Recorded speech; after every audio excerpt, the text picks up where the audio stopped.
Hello, Michael here. I'd like to talk to you today about the sovereignty of God.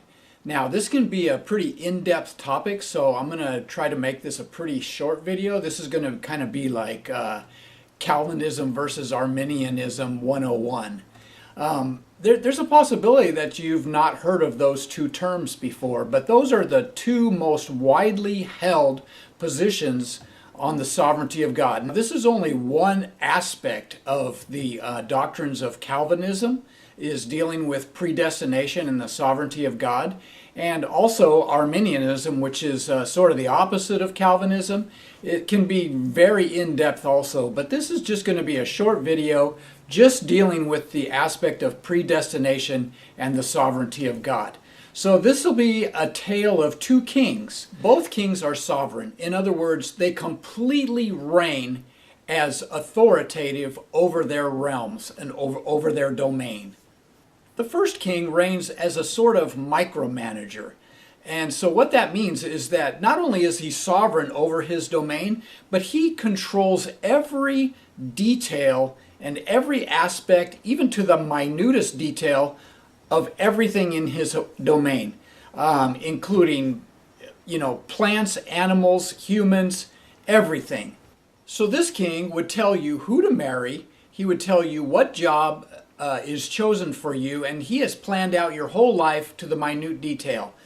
He can tell you how many children to have, and he tells you what to name those children.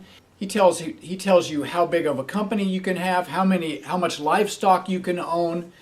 He tells you what business you're going to be in, and he even plans the day of your death. In contrast, the second king, although he reigns over his domain as king and has lord over all of his realm, he does not concern himself with the minute details of people's lives. He doesn't tell you who to marry or what job that you can have. So although he's Lord of the land, he gives people the liberty to live their lives out.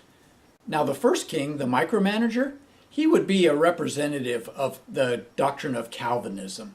Now the extreme Calvinist would teach that life is like a Shakespearean play, in that every word and even the dialogue and every action is written down and performed by the actors exactly the way the script intends.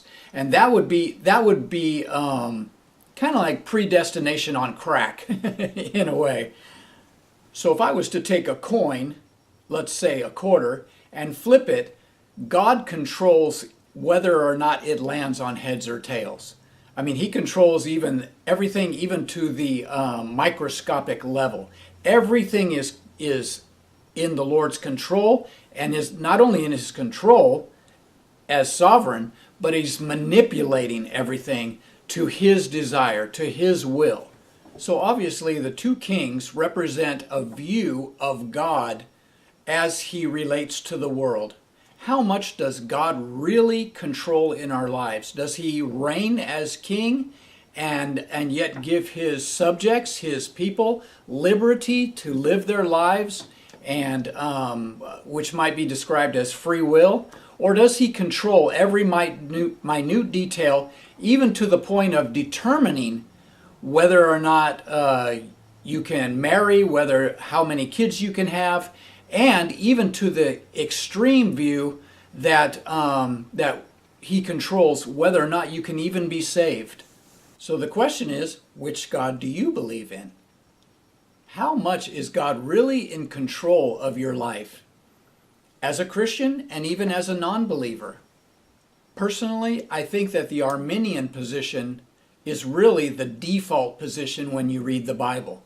And the reason I say that is because, as some of you might know, early in my career as a YouTuber, I made a video about how I read the Bible in 113 days.